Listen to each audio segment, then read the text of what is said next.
Okay, I just wanted to go over really quickly about how you can use ChatGPT as an idea generation tool. So this is something that a lot of chefs use in a kitchen, but if you want to start with an ingredient and come up with different ways to use that ingredient, back in the day, you'd have to kind of go off your knowledge, go off cookbooks, go off things you previously learned.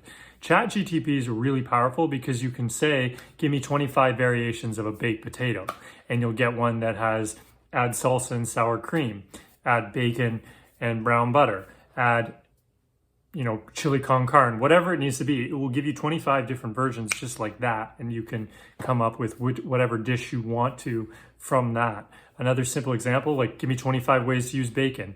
Give me 10 ways to reheat a piece of pizza.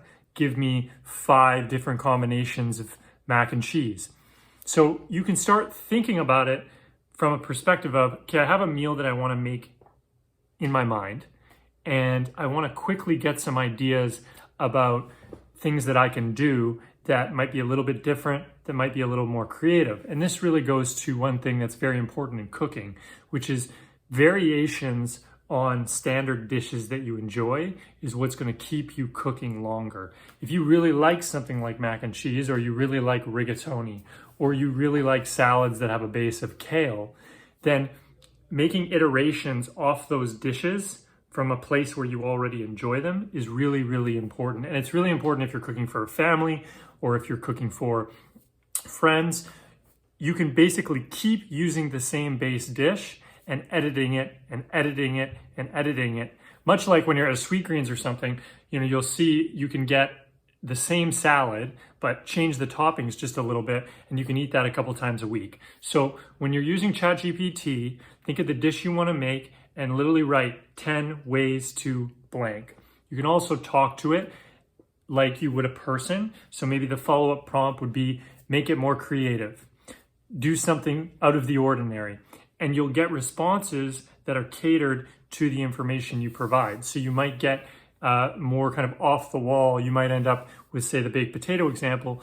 There might be something like try it with gummy bears and maple syrup. Something crazy, but it might trigger your ideas for something. Or you could end up with, try it with Indian curry sauce, and you go, wait, that sounds good. Baked potato, Indian curry sauce. What are some other ways I can have a baked potato with Indian curry sauce? You'll get 5 more answers. You can add chicken to that. You can try that with a little bit of roast potatoes. You can try that with some mango chutney. And now you're building this dish, but you're using ChatGPT as kind of your second brain, or as a perfect analogy would be, it's kind of like your really, really, really smart chef friend who's sitting beside you going, just ask me anything, I'll come up with random ideas for you.